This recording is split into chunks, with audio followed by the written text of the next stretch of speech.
MJ야. 코로나19 이후 직접 얼굴을 마주하는 오프라인 만남을 넘어 임팩트 온라인이라는 새로운 세상이 열렸잖아. New World, are you ready? 맞아. 요즘에는 메타버스라는 곳이 정말 핫하던데 직접 장소를 이동하지 않더라도 다양한 곳을 방문하고 또 체험할 수 있다더라. 그런 핫한 곳에 우리 홈타운인 외교부 MOFA가 빠질 수 없겠지? 그래서 이번 외교톡톡이 메타버스로 돌아왔어. 내가 살짝 훑어봤는데 와우! 정말 광화문과 외교부를 한번 갔다 온 줄 알았어. 그만큼 정말 생생히 구현돼 있는데 외교부에 직접 방문하기 어렵거나 외교부 주변에 뭐가 있는지 궁금할 때 랜선 견학하기 딱인 것 같아. 그럼 우리 이제 함께 외교톡톡인 메타버스로 떠나볼까? 지지요! 처음 외교톡톡 메타버스에 입장하면 나만의 캐릭터를 만들 수 있는 창이 떠. 여기서 머리나 옷, 액세서리 등을 마음대로 설정할 수 있지. 이렇게 캐릭터를 만든 후 입장 버튼을 누르면 짜잔! 와, 광화문으로 순간이동! MV! 근데 여기 그냥 광화문 아니야? 벌써부터 광화문의 향기가 느껴지는 것 같은데? 진짜 아직 놀라긴 이르다고. 광화문을 둘러보기 전에 우리 행사장 안내 좀 살펴볼까? S키를 누르면 이렇게 외교톡톡인 메타버스의 전반적인 구성을 확인할 수 있어. 오늘 우리는 광화문 광장, 외교부 1층, 2층, 그리고 18층까지 쭉 둘러볼 거야. 그리고 저기 우리 눈을 사로잡는 저 글씨, 바로 이벤트, EVNT. 광화문 광장에서 발견한 문자들을 조합하는 보물찾기, 외교부 2층 순직자 추모 동판 앞 메시지 남기기, 소감을 가장 많이 남기는 참여왕과 같은 다양한 이벤트가 준비되어 있으니 나도 당장 참여하고 싶은걸. 정말 나도. 그런데 짠! 벌써 흥분하긴 일러. 우리 차근차근 눌러보면서 이벤트도 같이 참여해보자고. 짠! 광화문 하면 뭐가 가장 먼저 생각나? 이순신 장군 동상? 맞아, 나도 똑같이 생각해. 짠! 여기 보면 바로 앞에 이순신 장군 동상이 있는데 여기서 X키를 누르면 이순신 동상의 설명을 볼 수 있어. 이 동상이 또 광화문의 분위기를 확 살려주는 것 같아. 그런데 이순신 장군 말고도 광화문을 상징하는 또 다른 인물이 있지. 누군지 알아? 설마 세종대왕? 맞아. 짜잔! 여기서도 X키를 눌러서 설명을 볼 수 있는데 세종대왕뿐만이 아니라 세종대왕 시기에 만들어진 앙부일구, 치국이, 홍천이에 대한 설명까지 모두 볼 수 있어. 외교톡톡인 메타버스 너무 완벽한 거 아니야? 맞아. 근데 아까 세종대왕 동상 뒤에 굉장히 익숙한 상자가 하나 보이는데 한번 눌러볼까? 보물을 찾으셨습니다. 와, 아까 봤던 첫 번째 이벤트 보물 찾기의 첫 번째 상자인가 봐.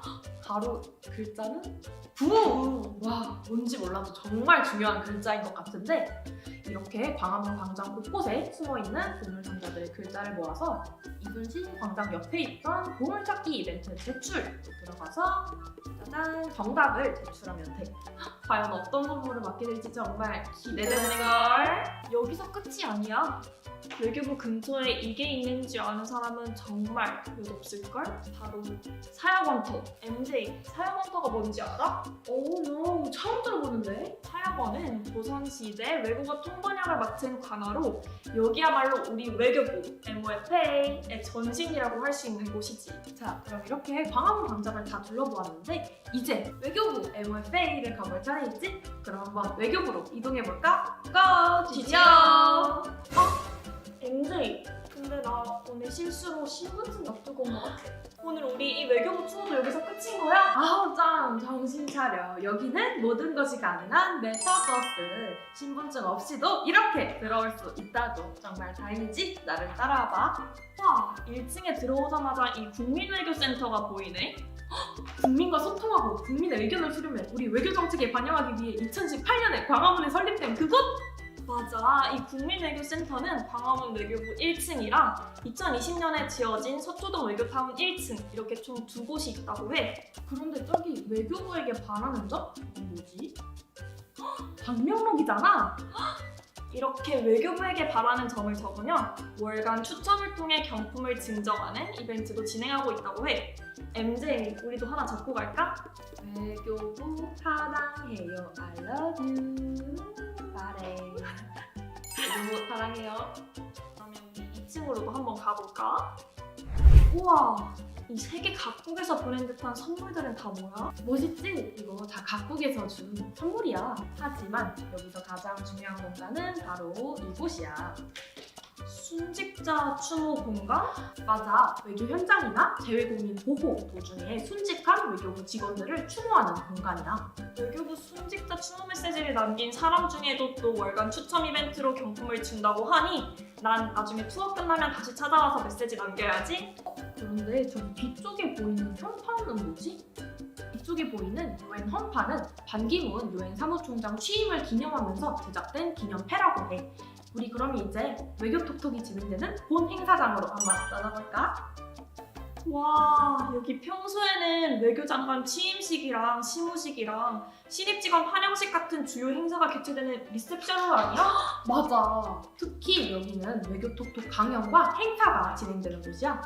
MJ, 여기 너무 멋있다. 그런데 나 외교 톡톡에서 물어보고 싶은 질문이 있는데 어디서 써야 돼? 그건 나를 따라와봐. 짜잔! 바로 여기 사전 질문 게시판에 질문을 남기면 온라인 행사에서 답변을 들을 수 있을 거야. 질문 많이 적어줘.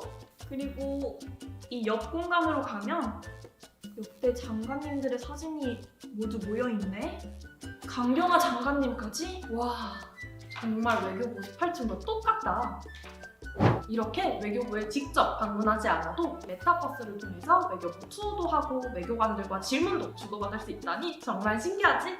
그런데 오늘 본 장소가 끝이 아니라고? No, no. 앞으로 더 많은 외교부 장소들이 메타버스에 추가될 예정이라고 하니 계속해서 외교부와 메타버스에 많은 관심 부탁해. 그럼 우리 또 만나. 바이, BYE!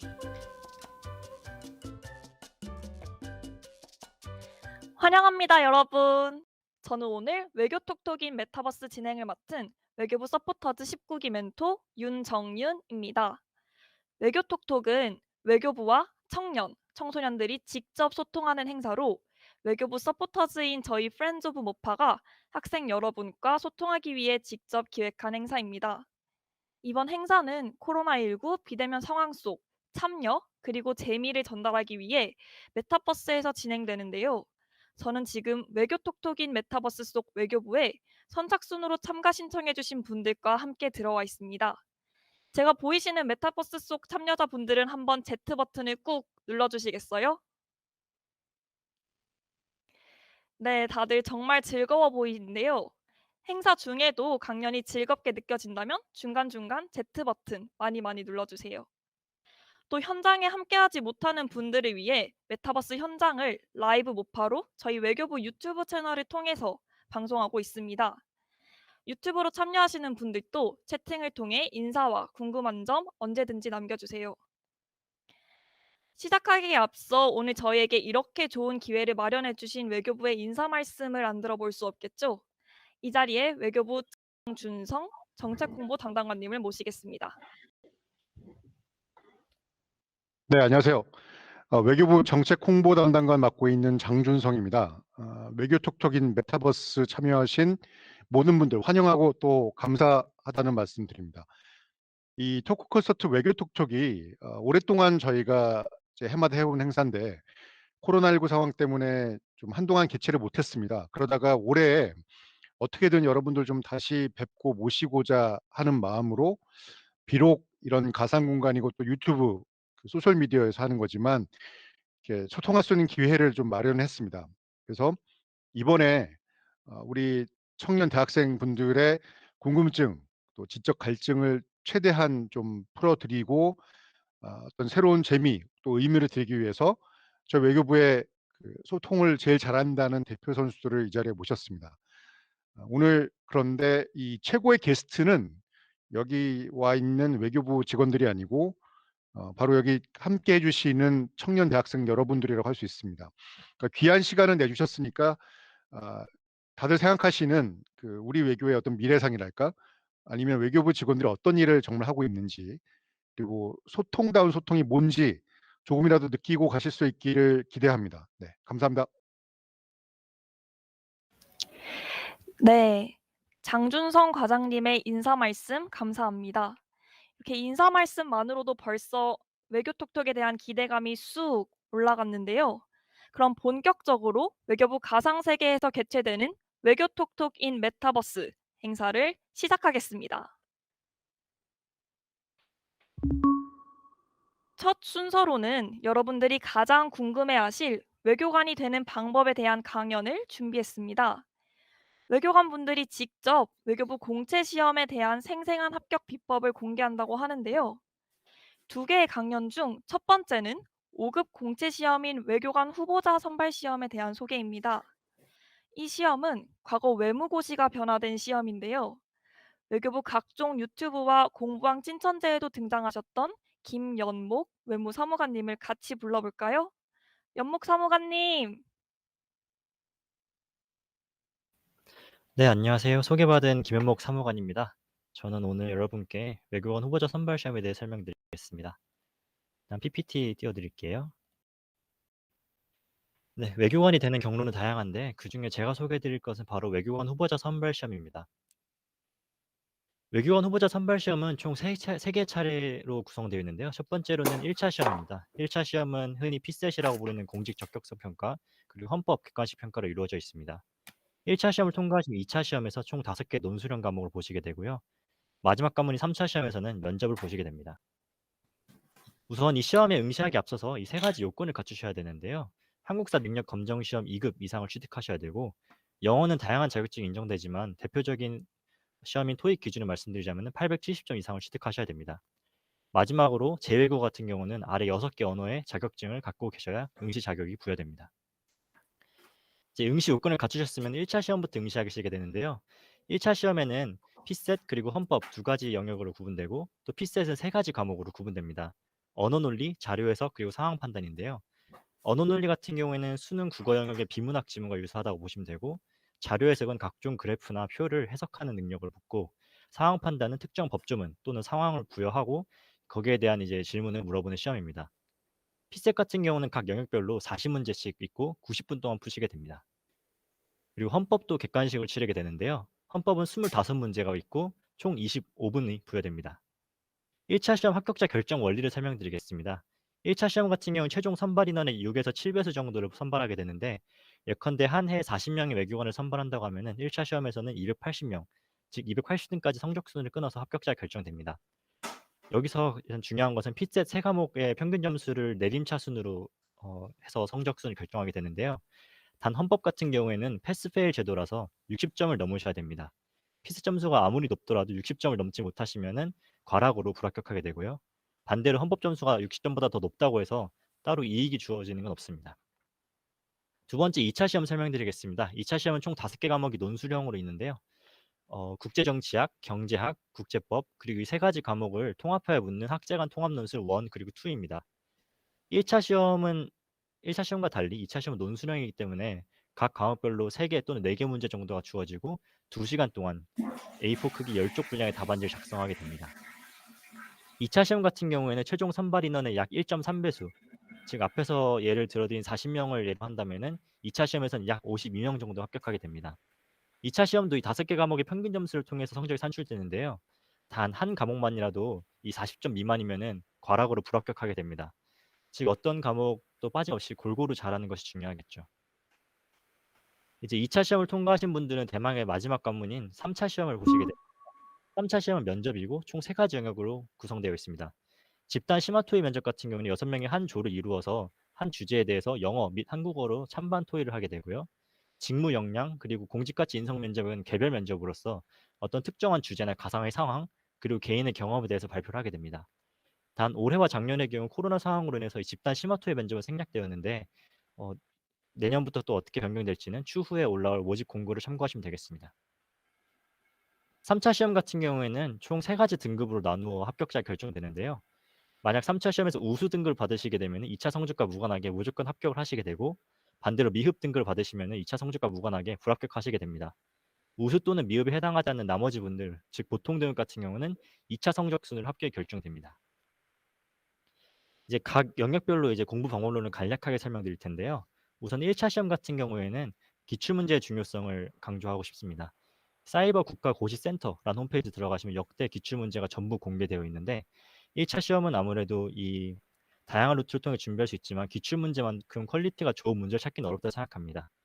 그렇기 때문에 기출 문제를 통해서 시간 안에 문제를 다 풀어본 연습하시면 좋겠습니다. 두 번째로 강조드리고 싶은 것은 바로 적성인데요. 이 PSAT이 뭐의 약자는 Public Service Aptitude Test라 해서 한국어로 번역하면 공직 적격성 평가입니다.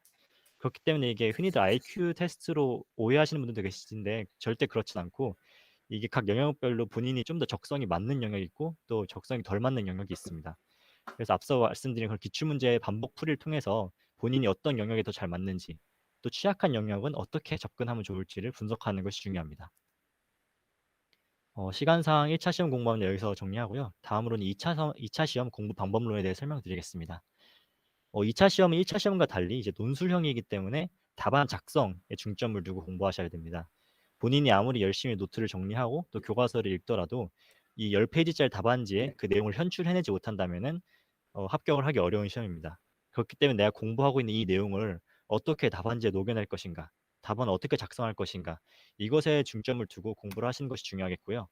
마찬가지로 사이버 국가고시센터 2차 시험 기출문제가 전부 공개되어 있습니다. 그렇기 때문에 2차 시험 공부도 기출문제를 참고하셔서 공부하는 게 좋을 것 같습니다. 마지막으로 면접인 3차 시험도 간략하게 설명드릴 텐데요.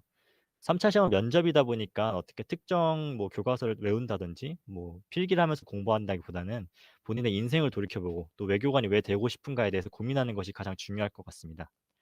3차 시험에서는 가상화의 상황 또는 뭐 어떠한 특정 경험에 대해서 묻는 게 문제들이 많은데요.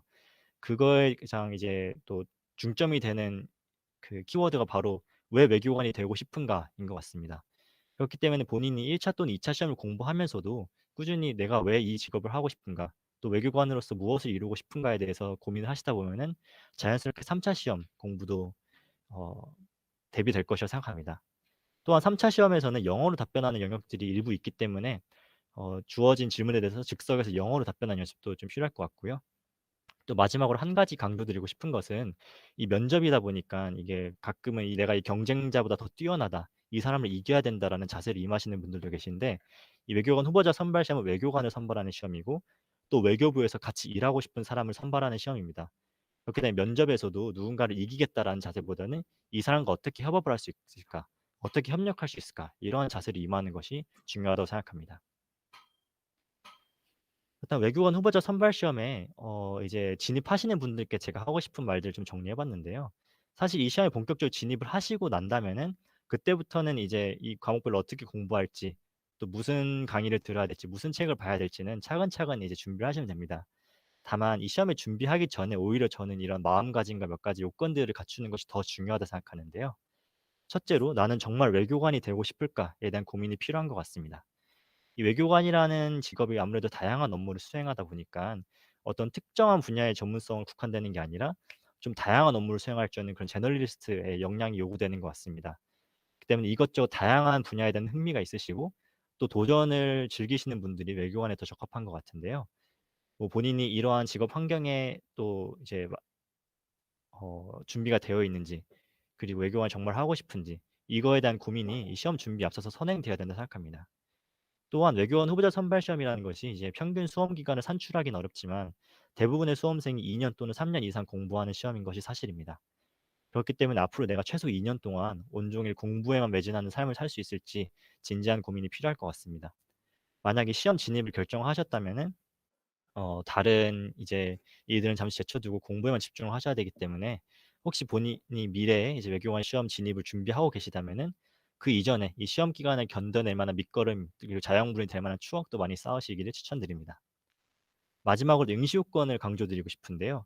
사실 1차 시험, 2차 시험, 3차 시험은 다 만만치 않은 시험이고 많은 공부량이 요구되지만 그 이전에 영어, 한국사 그리고 제1국어 자격증을 갖추는 것 또한 굉장히 중요합니다. 이 응시 요건을 갖추지 않은 채로 시험 공부에 진입하시게 된다면은 이 응시 요건을 갖춰야 된다는 그 스트레스 때문에 1차, 2차 그리고 3차 시험에 대한 집중을 하기가 어렵습니다. 그렇기 때문에 저는 가급적이면은 본격적인 시험 공부에 앞서서 앞서 말씀드린 한국사, 영어 그리고 제1국어 응시 요건부터 충족하시기를 추천드립니다. 자, 그리고 마지막으로 강조드리고 싶은 것은 사실 시험 공부에 임하는 마음가짐인데요. 이제 직전에 설명드린 것은 시험에 진입하기 이전의 마음가짐이라면은 지금 이 슬라이드는 바로 시험에 진입한 후의 마음가짐에 대한 것입니다. 사실 이 시험이라는 게 2년 또는 3년 이상 소요되는 시험인 만큼 이게 대학교 또는 고등학교 때 시험 기간처럼 단기간에 몰아쳐서 공부하는 시험이 아니라 꾸준한 페이스를 유지하는 것이 중요합니다. 제가 앞에 별표 밑에 이제 별표 쳐놨는데 시험 공부 이제 단기 레이스가 아니라 장기 마라톤이라는 생각으로 접근하시는 게 중요할 텐데요. 저도 그래서 시험 공부를 할 때 스트레스 관리에 굉장히 신경 많이 썼습니다.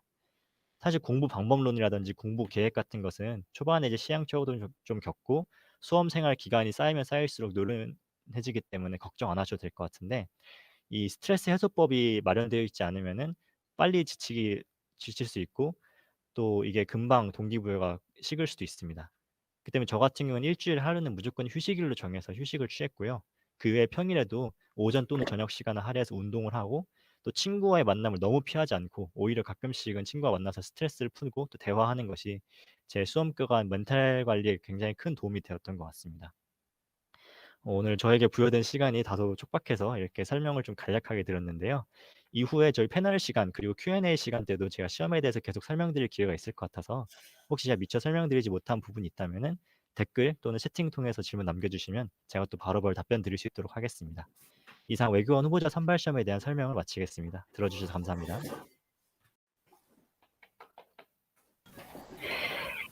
네, 정말 좋은 강연해주신 김연목 사무관님 다시 한번 감사합니다. 여러분 또 강연이 좋았다면 메타버스 속에 계신 분들은 Z 버튼을 꾹 그리고 유튜브로 보시는 분들은 댓글로 환호해주세요. 김연목 사무관님의 외교부 생활에 대해서는 토크 콘서트에서 조금 더 자세하게 들어보겠습니다. 이어서 준비된 두 번째 강연 주제는 7급 공채 시험인 외무영사직 시험입니다. 최근 다른 어떤 시험보다 7급 공무원 시험의 경쟁률이 무척 높고 7급 시험 중에서도 외무영사직 시험은 합격 커트라인이 가장 높은 편이라고 하는데요. 권주희 외무행정관님이 7급 외무영사직 시험 합격 방법에 대한 강연을 해주실 예정이라고 합니다. 권주희 행정관님. 네, 안녕하세요, 여러분. 다들 제 목소리 잘 들리시나요? 네, 우선 외무영사직 시험 설명을 맡은 정책홍보 담당관실 권주희 외무행정관입니다. 시험에 대한 본격적인 소개를 하기 전에 저도 외무영사직 시험을 준비하기 전에 외교톡톡을 보고 시험에 진입을 했었는데요. 그때 6개월 만에 합격을 하신 행정관님의 후기를 듣고 저도 진입을 했는데 저는 2년 6개월이 걸렸지만 시간이 지나고 나서 이렇게 제가 똑같이 이 자리에 서게 된 걸 생각을 하니 참 감회가 새롭습니다. 그러면 이제 본격적으로 강의를 시작하도록 하겠습니다.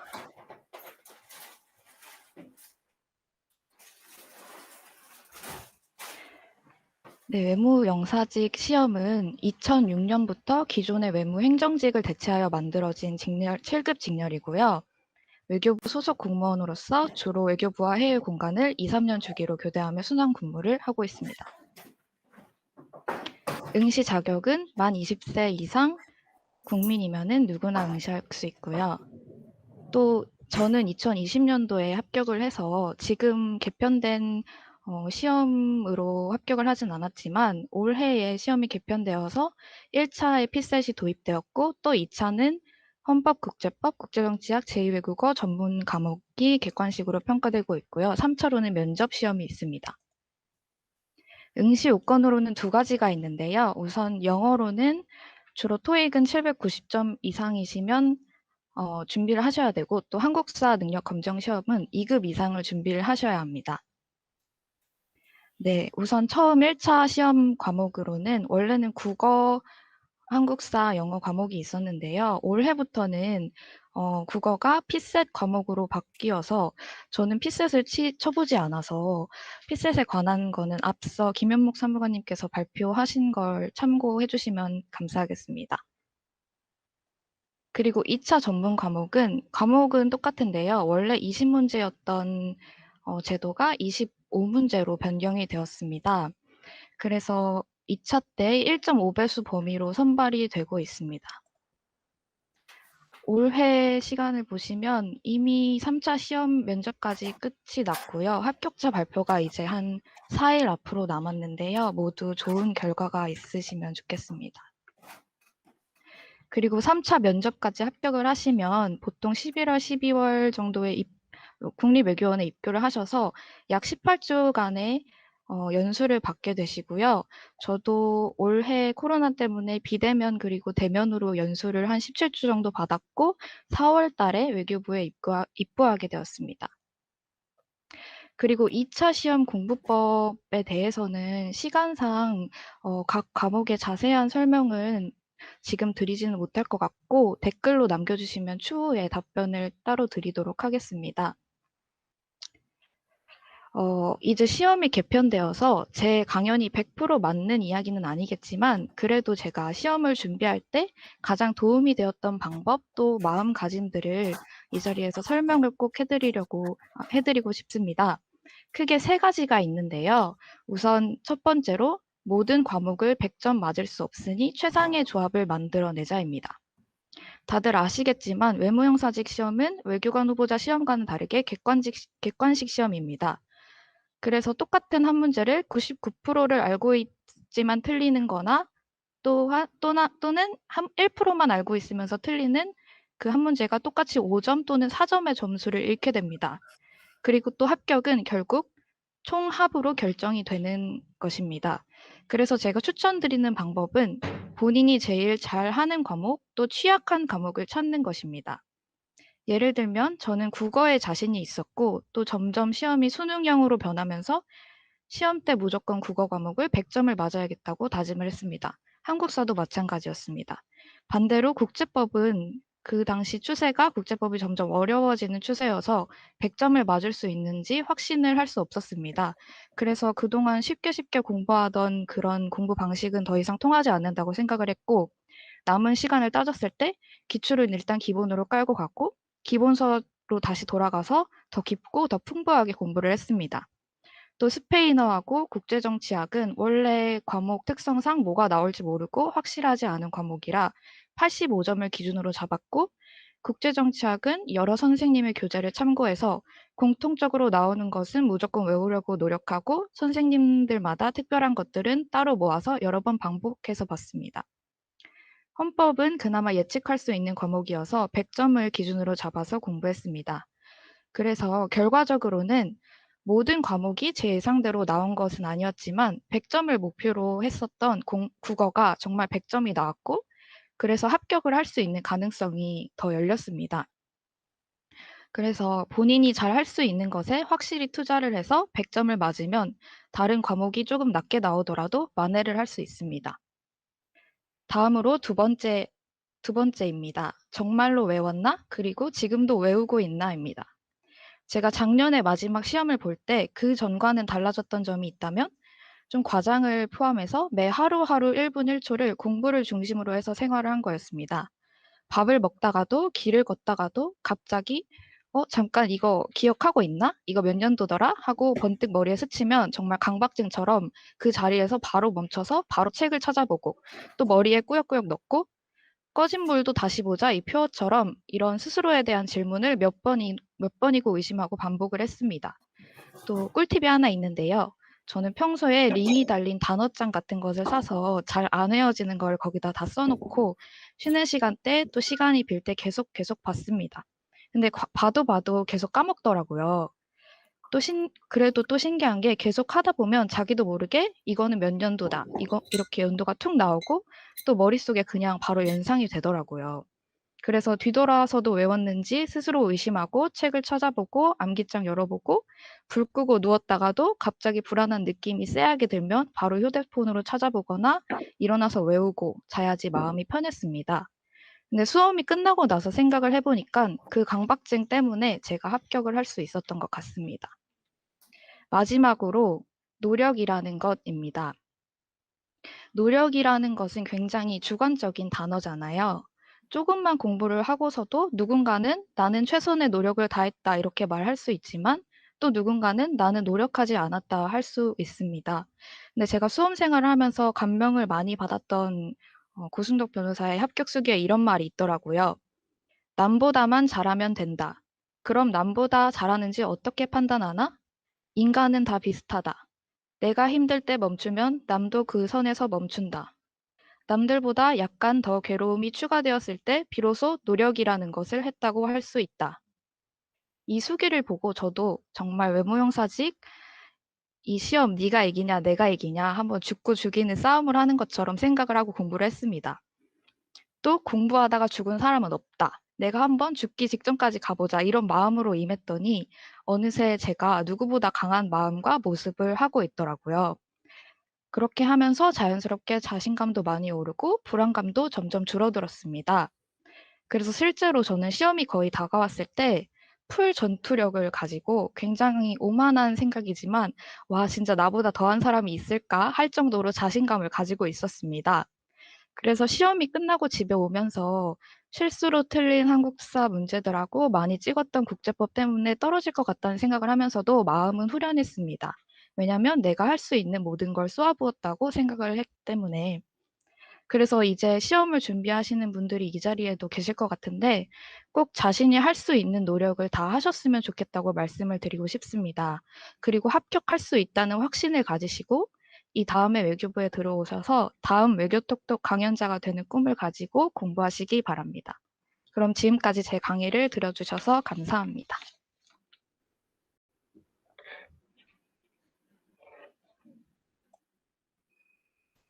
네, 정말 멋진 강연 해주신 권주희 행정관님 다시 한번 감사드립니다.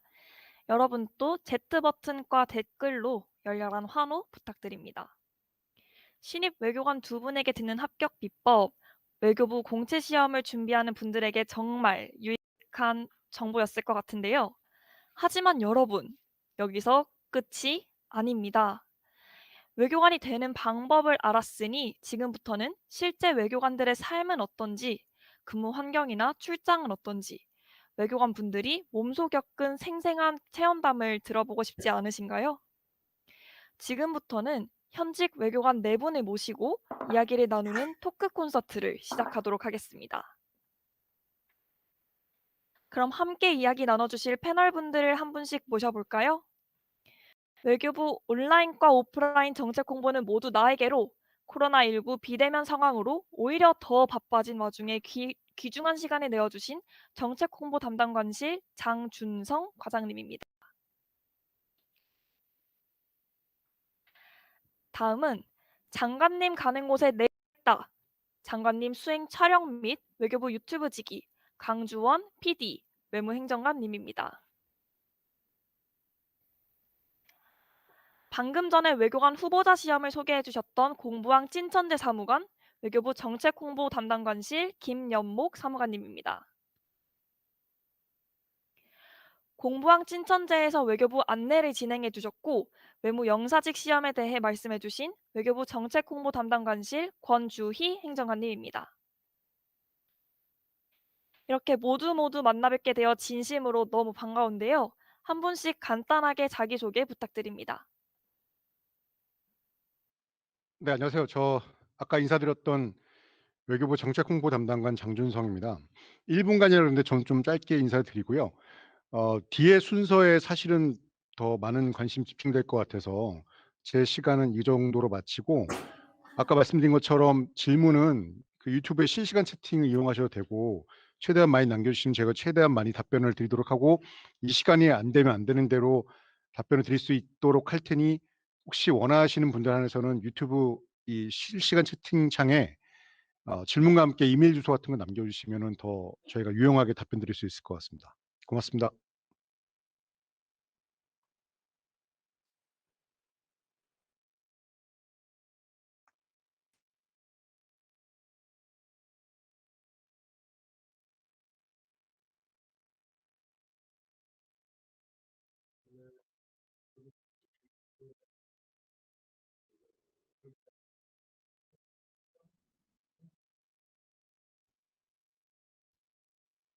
유일한 거 맞아요?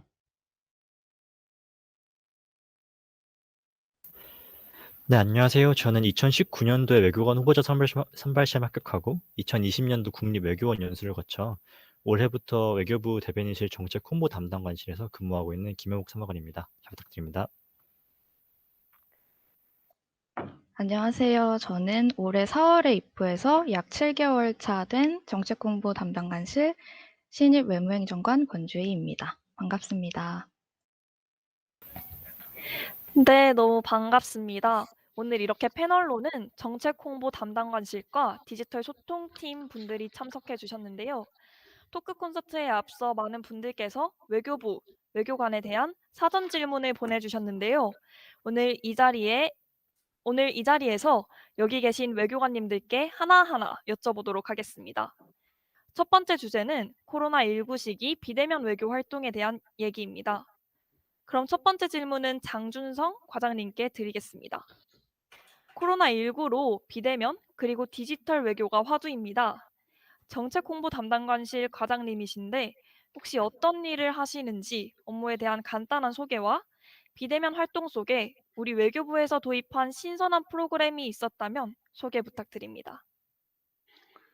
네, 말씀 주신 것처럼 저희가 이제 정책 홍보 담당관실 저희 동료들인데 정책 홍보라는 게 말 그대로입니다. 외교 정책 홍보를 맡고 있는 부서인데요.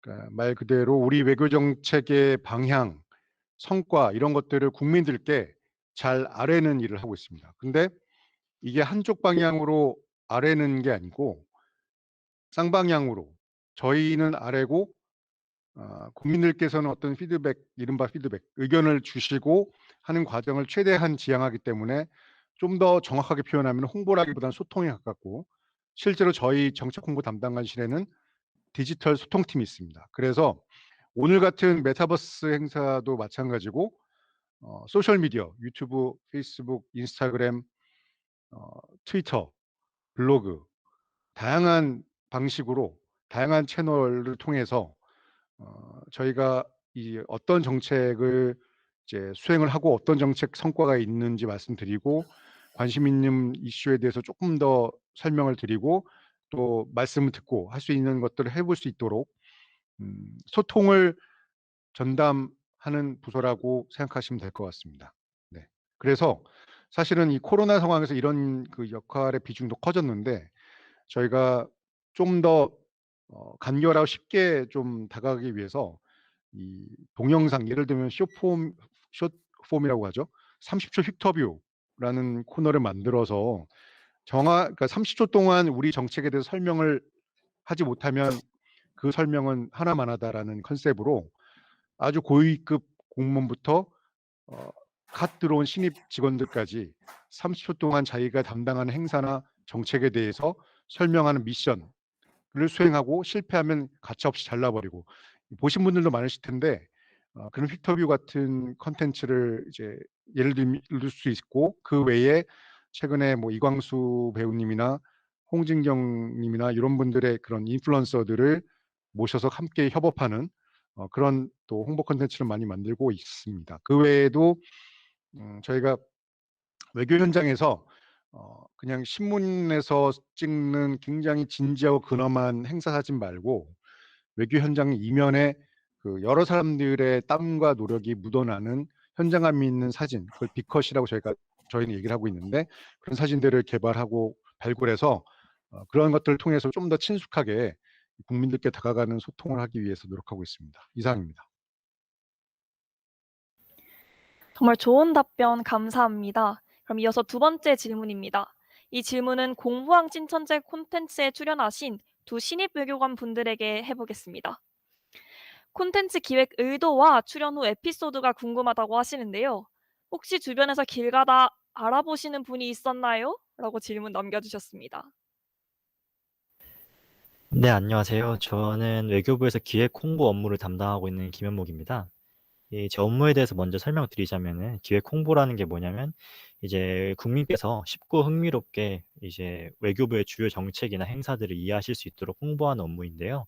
그렇기 때문에 제가 기획 홍보를 하면서 올해는 외교부에 어떤 정책이나 행사를 홍보해야 될까 고민하던 중에 이제 올해 우리나라가 유엔에 가입한 지 30주년이 되었고 또 얼마 전엔 세계 신안보 포럼이라는 행사를 최초로 개최한 바 있습니다. 이러한 유의미한 일들을 이제 국민들께서도 아시면 좋을 것 같고 또 어떻게 하면 효과적으로 알릴 수 있을까 고민하던 중에 이제 홍진경 씨의 공부왕 찐천지 유튜브 채널이 굉장히 영향력이 있다는 것을 알게 되어 또 이제 공부라는 컨셉을 가지고 있는 채널이다 보니까 같이 협업을 하면은 이러한 우리의 정책과 행사들을 알릴 수 있겠구나라는 생각이 들었습니다. 그래서 이제 홍진경 님의 채널과 협업을 해서 공부왕 찐천재 그리고 외교왕 찐천재라는 채널 콘텐츠를 만들게 되었는데 다행히도 많은 분들께서 시청을 해주시고 또 그 덕분에 유엔 가입 30주년이라든지 세계 신안보 포럼에 대한 이제 관심이 더 커진 것 같아서 더 뿌듯함을 느낀 그런 이제 콘텐츠였습니다. 그래서 이제 그 콘텐츠를 기획한 의도는 그런 것이었고요. 저는 거기에 이제 기획자이자 출연자로 또 나왔었는데 제가 출연한 후에 반응은 딱히 없었고요. 그냥 가족들께서 되게 신기해하셨습니다. 그 정도였습니다. 권주행정관님 어떠셨나요? 저도 아쉽게도 아직 길을 가다가 알아보는 분들은 없었고요. 그냥 가족들이 되게 좋아하셨고 또 유튜브 영상을 어디 가든지 다 보여주셔가지고 주변에 자랑도 엄청 많이 하시고 엄청 좋아하셨던 것 같습니다.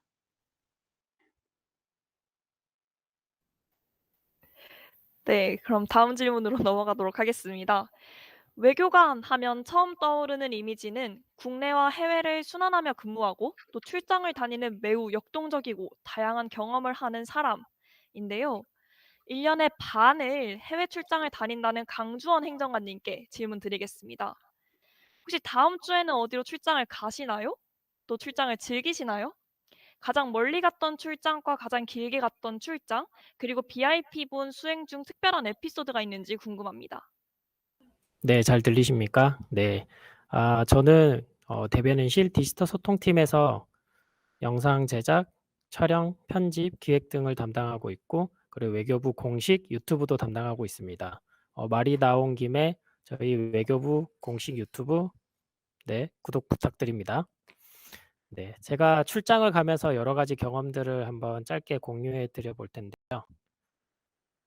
이 장면은 외교장관, 미국과 한국의 외교장관을 만나기 전에 준비하는 과정을 제가 잠깐 담은 건데요. 이런 식으로 촬영 전에 미리 세팅을 해두어야 촬영 현장에서는 아주 짧게 그 허가가 되기 때문에 그런 부분들이 중요하게 작용하고 있고요. 그리고 이거는 또 긴박하게 또 촬영할 당시에 준비되는 장면이고요. 표정은 그리고 긴박해 보이지 않는데. 네, 네. 아무튼. 그리고 실제는 이런 식으로 현장이 진행되고 있습니다.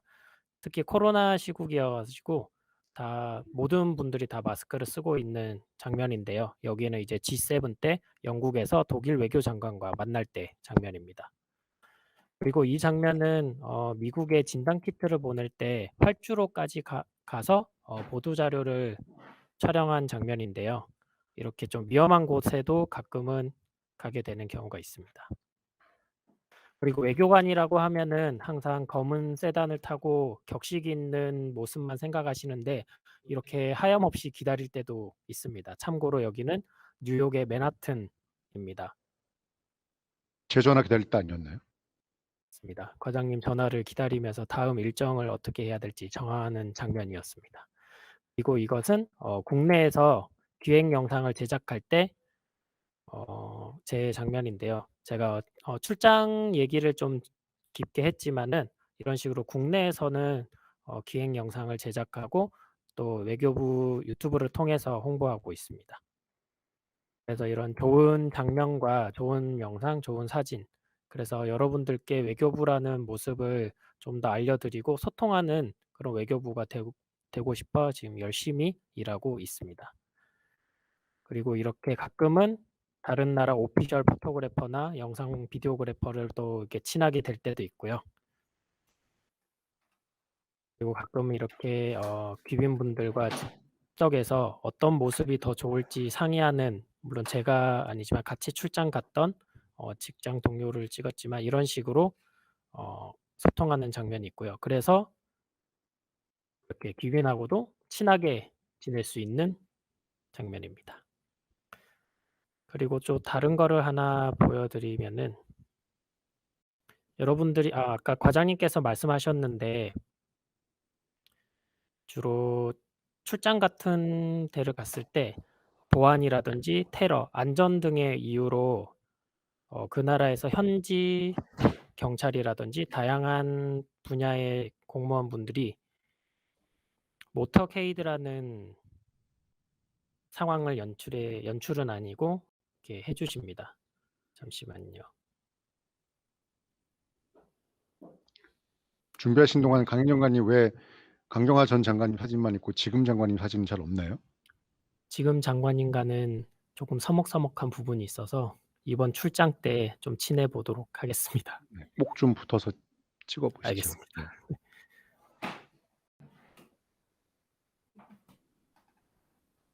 잠시만요.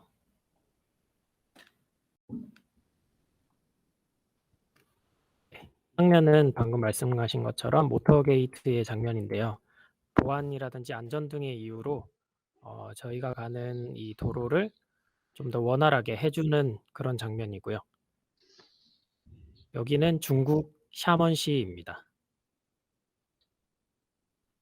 그리고 이런 장면과 더불어서 가끔은 긴급하게 비행기를 탈 때가 있잖아요. 그래서 그런 장면들도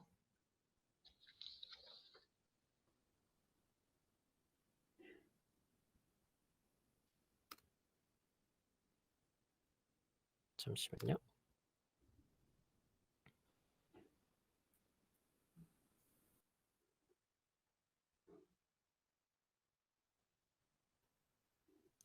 같은 중국 출장 때 모습인데요. 이렇게 행사가 끝나고 차량을 탑승해서 그대로 공항에서 체크인과 일반적인 루트를 통하지 않고 이렇게 긴급하게 활주로까지 차량으로 이동해서 우리가 타고 갈 항공편까지 바로 가는 경우가 가끔 있습니다. 이 장면은 중국 출장 때 있었던 일이고요. 그리고 제가 출장 갔을 때 정말 이거는 외교부에서 일하면서도 이렇게까지 모터게이트를 되는 경우가 있을까 싶은 나라도 있었는데요. 바로 그 일본이었습니다. 일본에서는 아예 도로를 막는 정도가 아니라 도로에 최소한 5m에서 10m를 그 누구도 접근하지 못하게끔 바리케이트를 쳐서 일반인들도 근접할 수 없는 상황까지 만들어줬는데요. 이처럼 뭔가 출장을 갔을 때 다른 부처나 다른 공공기관 또는 다른 업무에서는 경험하지 못한 거를 많이 좀 경험할 수 있어서 특별한 경험에 의해서 좀 뭔가 외교부의 이런 국가적인 국격이 높아졌다고도 생각되고 또 그와 더불어서 제가 국민들께 좀 더 다가갈 수 있는 소통할 수 있는 업무를 더 해야겠구나 느껴지는 계기도 되었습니다. 네, 또 다음 기회에 또 다양한 재미로 출장 경험을 또 알려드릴 수 있으면 좋겠습니다. 네, 감사합니다. 네, 지금 이런 갑작스러운 상황에도 준비해주신 말씀 너무 잘 들려주셔서 강주원 행정관님께 다시 한번 감사하다는 얘기를 드리고 싶고요. 원래 장준성 과장님도 긴급한 해외 출장을 굉장히 많이 갔다 왔다고 들었는데요. 아까 강주원 행정관님 시간에 짧게 이제 해외 출장 중 이런 어려운 점이 있다라는 점들을 말씀해 주셨는데 혹시 추가로 더 덧붙여서 하시고 싶은 말씀이 있는지 네. 궁금합니다. 이게 저희가 좀 약간 순서가 뒤섞여서 설명이 부족할 수 있을 것 같다는 생각이 들어서 조금 말씀 더 드리면 모터케이드 사진을 계속 보여드렸습니다. 이게 저희가 솔직하게 말씀을 드리는데 굉장히 의전이라는 것에 대한 질문을 많이 받습니다. 이거는 젊은 분들도 그렇고 나이 드신 분들도 그렇고 외교부의 의전에 대해서 관심도 많으시고 오해도 많이 하시는 것 같아요. 그러니까 의전이라는 거는 윗분을 잘 모시는 일, 이게 의전이 아닙니다. 사실은 의전이라는 거는 그러니까 말하자면 준비입니다. 준비. 저희가 갈 때도 그렇고 손님으로서 외교 사절로서 외국을 상대국을 방문할 때도 그렇고 상대국에서 우리 방문할 때도 그렇고 준비를 하는 겁니다. 대화할 준비, 소통할 준비, 만반의 준비를 하는 거죠.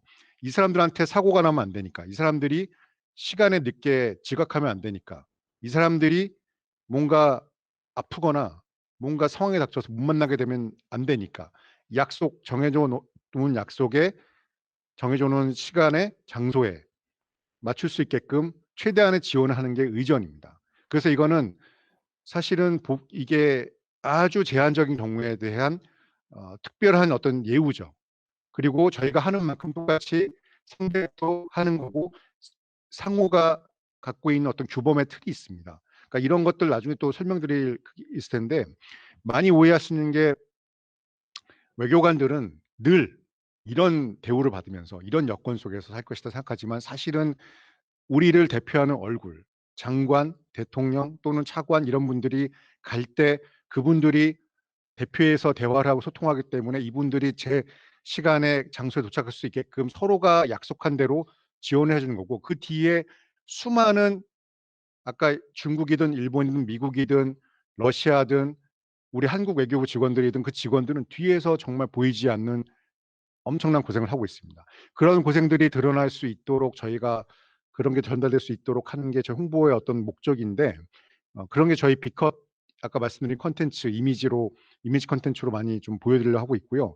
아까 강전행정관은 그런 모습을 찍었지만 그 촬영하고 있는 강전행정관은 엄청난 고생을 하고 있거든요. 그 고생을 하고 있기 때문에 괴롭고 아까 저 하염없이 기다리고 있는 사진 그 너무 잘 나온 사진이라서 그 고생이 하나도 안 드러나는 사진인데 사실 실시간으로 저하고 계속 전화를 하면서 시차가 없습니다. 저희는. 거기가 밤이면 저희 아침이 저희가 밤이면 여기는 아침이고 이런 그런 경우가 많은데 계속해서 소통하고 저희 홍보 쪽뿐만이 아니고 다른 과도 저희 외교부의 다른 부서도 시차 없이 계속 일을 하고 있습니다. 그게 제일 고생이고요. 그렇게 약속해 놓은 의전이 있는데 우리가 말씀드린 것처럼 이게 어떤 상식과 배려에 기초한 서로 상호 약속해 놓은 그 상식과 배려에 기초한 것들을 하는 게 의전인데 이게 틀어질 때가 가끔 있어요. 그게 사고입니다. 사고. 그러니까 그럴 때가 긴급한 상황인데 어느 나라라고 말씀드릴 수는 없어요. 우리가 예를 들면 어떤 국가와 외교장관 회담을 하기로 했는데 그래서 뭐일 어디에서 만나자고 약속 다 해놨어요. 근데 사흘 전에 그 상대 측의 외교장관이 우리 대통령이 갑자기 나를 데리고 어디 가겠다는데요. 정말 미안합니다. 이렇게 통보를 해올 때가 아주 가끔 있습니다. 예를 든 겁니다. 신뢰를 든 건 아니고 그럴 때에 그 상황 대처하는 게 정말 아주 긴급한 것이고 그리고 저 긴급한 것은 만나게 해놓고 비행기 타고 날아갔는데 거기에서 또 일정이 어그러져서 다시 일정을 잡아야 될 때 그래서 만나야 되는 사람 못 만나고 통화를 하거나 다른 데서 만나거나 이 일정 다시 잡는 거 그래서 약속이 어그러졌는데 깨졌는데 다시 약속을 잡는 거 그걸 긴급하게 처리해가지고 어떻게든 우리가 우리 예산 정부 예산을 최대한 아끼면서 우리의 그 외교 정책 목표를 이제 수행하기 위해서 뛰는 것들이 저희가 하는 일인데 그 구체적인 사례를 나중에 좀 질문이 들어오면 말씀드리고 하고요. 제가 맡은 분량 너무 많이 얘기하는 게 아닌가 싶어서 여기까지만 말씀드리겠습니다. 네, 장준성 과장님 답변 감사합니다. 그러면 5번째 질문은 두 분의 신입 외교관 분들에게 드리도록 하겠습니다. 올해 말부터 차세대 여권 발급이 시작된다고 하던데 두 분은 차세대 여권을 받으셨나요? 제외 공간 실습이나 해외 출장 중 외교관 여권을 써보셨는지도 궁금합니다. 또 보여주실 수 있는지도 질문해 주셨는데요. 여권을 받았을 때 느낌이나 주변 반응도 함께 얘기해 주시면 감사하겠습니다. 김현목 사무관님부터 차세대 여권 자랑할 수 있는 시간을 드리도록 하겠습니다. 네, 저는 외교부 들어오자마자 사실 가장 먼저 한 일 중 하나가 이 외교관 여권을 발급받는 것이었는데요. 전 운이 좋게도 이 올해 말부터 새롭게 발급될 차세대 전자여권으로 받았습니다. 또 화면 잘 보이실지 모르겠는데 이게 제 외교관 여권이고요. 그리고 여러분들께 제가 보여드리려고 이번에 새롭게 나오는 일반 여권, 남색 차세대 전자여권도 같이 들고 왔습니다. 제가 사실 얼마 전에 이 기획 홍보 업무 일환으로 차세대 전자여권을 또 홍보하는 그런 콘텐츠를 하나 제작하고 지금 이제 편집 중에 있는데요. 아직 누군지 말씀드릴 순 없지만 힙스터의 아이콘이라고 불리는 뭐 유명 인사를 모셔서 저희가 또 이 차세대 전자여권을 홍보하게 되었습니다. 정말 힙해졌는데요. 이 바뀐 점 몇 가지만 제가 이 기회에 된 김에 설명을 드리자면은 우선 국민투표에 의해서 색깔이 남색으로 변경되었습니다. 기존의 이제 여권 같은 경우에는 녹색이었는데 이제 앞으로 일반 국민께서 발급받으실 여권은 남색이고요. 또 앞에 보면은 이 사실 화면에 아마 잘 안 보일 텐데 이 태극 문양이 음향으로 각인되어 있어요. 이게 우리의 소리가 멀리 퍼져나간다라는 의미로 각인되어 있는 건데 정말 세련됩니다. 그리고 안에 이 속지만 보시더라도 이 디자인을 얼마나 신경 썼는지 알 수가 있고요. 그리고 이거는 이제 샘플 여권이야 제가 신상 정보를 이제 자유롭게 보여드릴 수 있는데 이 개인 신상란 여기가 자세히 보면 종이가 아니라 폴리카보네이트라고 해서 이 캐리어에 사용되는 그런 튼튼한 재질로 만들었습니다. 그래서 이 신상란이 사실 가장 많이 쓰는 부분이라 이게 종이로 되어 있으면 좀 쉽게 구겨지거나 손상될 수 있었는데 이제는 더 이상 이제 보안과 내구성이 모두 강화가 되었고요. 또 여기에 화면상으로 보시기엔 좀 어려울 수도 있겠지만 좀 많은 부분들이 바뀌었습니다. 예컨대 개인정보 보호를 위해서 주민등록번호 뒷자리 부분은 삭제되었고요. 또 이 여권번호, 일련번호 시스템이 약간 바뀐다든지 또 이 세세한 디테일로 이 배경에 또 한글이 또 각인되어 있고 등등 여러 가지가 바뀌어 있습니다. 한 가지만 더 말씀드리고 싶은데요. 여기에 이제 사증을 찍는 면들인데 과거에는 이제 좀 비록 다소 단조로운 디자인이었다면은 바뀐 여건은 이렇게 하나하나 선사시대부터 조선시대까지 우리 유산이 계속 이제 그려져 있습니다. 이만큼 보안성과 내구성 그리고 디자인까지 모두 신경 쓴 차세대 전자여건 12월 21일부터 발급 개시되니까요. 마침 이제 위드 코로나 시대에 또 해외여행 준비하시는 분들도 계실 텐데 이제 여건 12월 21일에 발급받으시면 새로 나온 차세대 전자여건 발급받으실 수 있으니까 많은 관심 부탁드립니다.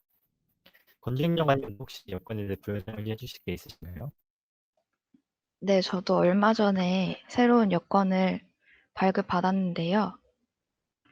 근데 아직 해외 출장을 가볼 기회가 없어서 사용을 해본 적은 없고요. 그래서 아직 자랑을 못하고 있는 상태인데 2주 정도 뒤에 드디어 출장을 갈 기회가 생길 것 같아서 열심히 자랑을 한번 해보도록 하겠습니다. 출장 누구랑 가나요? 저희 과장님과 과분들과 같이 갑니다. 아니, 그렇게 얘기 안 하려고. 죄송합니다. 아까랑 다른데 약간 거랑 같았죠. 네. 네, 답변 감사합니다. 그러면 저희 다음 주제로 넘어가도록 하겠습니다. 다시 한번 신입 직원들에 대한 질문인데요. 김현목 사무관님께 먼저 질문해 보겠습니다. 외교관이 되고 처음으로 어떤 업무를 맡으셨나요? 또 외교관이 준비하는 학생들에게 추천하는 전공이나 꼭 들어봤으면 하는 교과 수업이 있다면 추천해 주세요. 네, 우선 외교부에서 제가 담당하고 있는 업무는 뭐 아까 기획 홍보 업무에 설명드렸으니까 좀 간단히 넘어가고요. 그리고 이제 외교부에서 어떤 업무를 하냐 이렇게 궁금해하시는데 그거에 대해서 좀 설명을 드리겠습니다. 제가 아까 시험 설명하면서도 말씀드렸지만 사실 외교부라는 게 특정한 어떤 하나의 업무에 국한되는 것이 아니라 정말 다양한 업무를 수행하고 있는데 이 외교부라는 조직에 대해 설명드리면은 지역국, 기능국, 그리고 지원부서로 나누어서 말씀드릴 수 있을 것 같습니다. 지역국이라 하면 어떤 특정한 국가나 지역을 이제 대상으로 해서 일을 하는 건데 예를 들어서 북미국 같은 경우에는 미국, 캐나다와 같은 국가들을 상대로 하고요. 아세안국, 뭐 동남아 국가들을 대상으로 업무를 하는 그런 부서들이 있습니다. 기능국은 이제 특정한 이슈에 대해서 이슈를 다루는 그런 부서들인데요. 예를 들어서 국제기구국 안에는 뭐 유엔과 같은 국제기구를 다루는 업무를 수행하고 있고 또 국제경제국에서는 뭐 APEC이나 WTO 같은 국제기구들 그리고 이슈들에 대해서 다루고 있습니다. 마지막으로 지원부서는 이제 어느 조직에든 있는 그런 부서인데 조직이 원활히 돌아갈 수 있도록 인사, 회계, 뭐 공보, 홍보 그런 업무들을 수행하는 부서들을 통칭하는데요. 제가 소속된 이 대변인실 그 정책 홍보 담당관실은 지원부서에 해당합니다. 예를 들어서 제가 있는 이 정책 홍보 담당관실이라는 부서는 외교부가 더욱 빛날 수 있고 또 외교부가 어떤 업무를 수행하는지를 국민들께서 더 자세히 더 쉽게 이해할 수 있도록 돕는 그런 부서이기 때문에 지원부서 업무를 수행하고 있고요. 이렇듯 좀 이제 외교부에 들어오시면 다양한 업무를 수행하게 됩니다. 이렇게 대변인실에서 공보나 홍보 업무를 하실 수도 있겠지만 또 북한 핵 업무 아니면은 뭐 미국 외교 업무 등등의 이제 이러한 또 업무들도 있으니까요. 그래서 저의 동기들 같이 들어온 제 동기들은 이렇게 다양한 업무를 하고 있습니다. 두 번째 질문으로는 도움되는 전공을 물어봐 주셨는데 사실 이렇게 다양한 업무를 하고 있다 보니까 어느 한 특정 전공이 도움된다고 말씀드리긴 어려울 것 같아요. 뭐 본인이 어문 계열 전공이시면은 그 언어를 잘한다는 장점을 살리실 수도 있을 테고 저 같은 경우에는 경제학을 전공했는데 뭐 통상 분야에 대한 지식을 갖고 있는 것이 좀 도움이 되는 것 같습니다. 이 외에도 뭐 정치 외교학이라든지 뭐 이공계열까지 다양한 전공을 가지신 분들 외교부에 계신데요. 어느 특정 전공이 외교부 들어올 때 도움이 된다라기보다는 외교부에 들어오기 위해서는 다양하게 알아야 되는데 내가 가지고 있는 전공을 외교부에서 더욱 어떻게 살릴 수 있을까 이렇게 고민해 보는 것도 좋은 접근법이라고 생각합니다. 네, 그러면 이어서 권주희 행정관님에게 여쭤보고 싶은데요. 외무 영사직 시험을 준비하면서 공부하셨던 헌법, 국제정치학, 국제법, 제2외국어 과목들이 실제로 근무하실 때 도움이 됐나요? 또 외무 영사직으로 입부하면 어떤 업무를 맡게 되는지 궁금합니다라고 질문해 주셨습니다. 네, 저희 동기들 중에 동기들이랑 말을 할 때 많이 쓰는 말이 꽈박과 또 부바부라는 말이 있는데 이 말이 뭐냐면 과마다 정말 하는 일이 너무 다르고 또 환경도 천차만별로 달라서 하나의 일반적인 답변을 하기가 어려운데요. 좀 구체적인 사례들로 말씀을 드리자면 우선 저의 경우에는 조금 특별한 경우이긴 한데 의외로 지금은 없어진 과목이지만 국어 과목이 도움이 좀 됐습니다.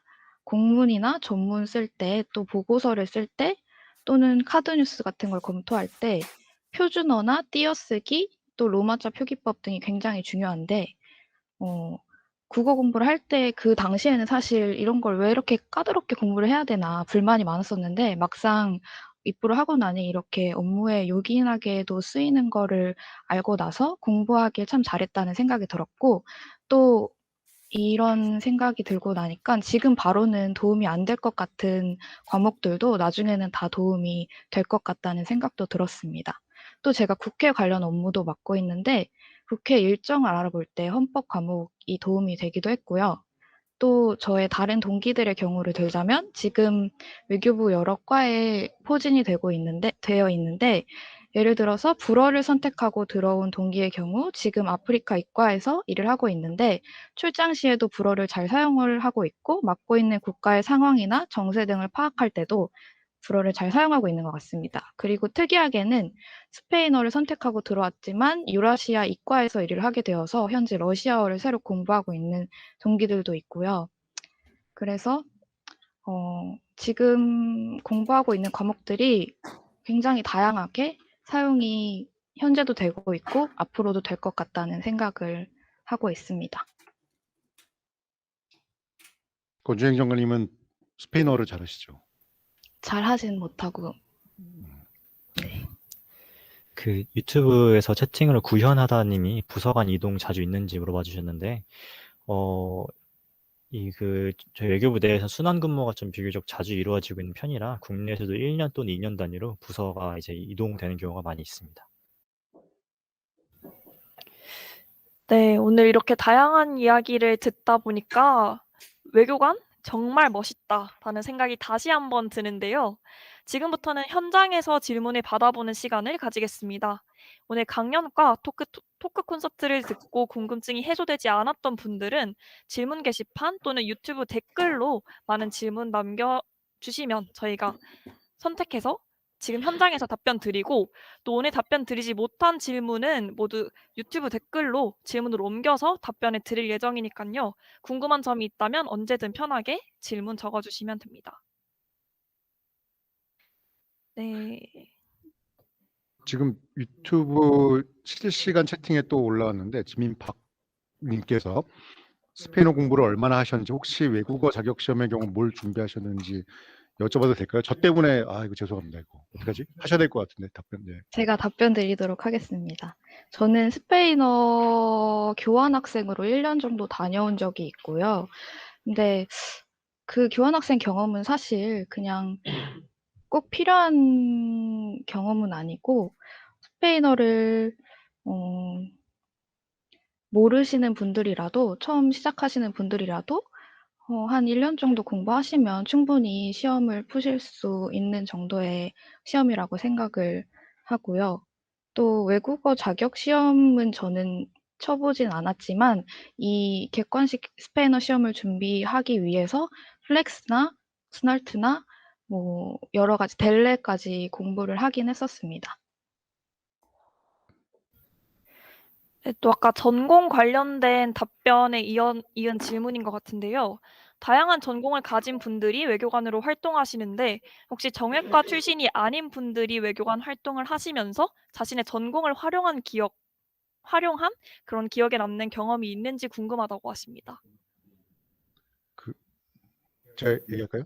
너무 제가 얘기하는 것 같아서. 근데 저희 정책 홍보 담당관실에 계신 저희 동료들이 전공이 정말 다양해서 얘기를 드릴 수 있을 것 같은데 저희 과에 컴퓨터 공학과를 전공하신 분이 계십니다.